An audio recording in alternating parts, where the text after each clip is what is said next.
Hi hello எல்லாருக்கும் வணக்கம். இன்றைக்கி நம்ம இந்த வீடியோவில் கண்டங்கத்திரி செடி பற்றி தாங்க பார்க்க போகிறோம். இதோட botanical name Solanum, Xanthocarpum, Schrad and Wendl.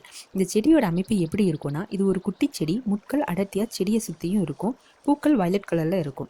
காய்கள் பார்த்திங்கன்னா பச்சையாக அண்ட் அதில் வரி வரியாக இருக்கும். காய் பழுத்துருச்சுன்னா லைட் எல்லோ கலரில் இருக்கும். இதோட மருத்துவ பயன் பற்றி நம்ம பார்க்கலாம். முழு செடி அண்ட் பழங்கள் மருத்துவ குணம் உள்ளது. முழு செடியை பச்சையாவோ இல்லை காயை வச்சு அதை கசாயம் போட்டு தேன் சேர்த்து ஒரு டம்ளர் டெய்லி குடிச்சிட்டு வர நம்மளுக்கு இருமல், ஆஸ்துமா, கோல்ட் கொஞ்சம் கொஞ்சமாக கண்ட்ரோல் ஆகுது.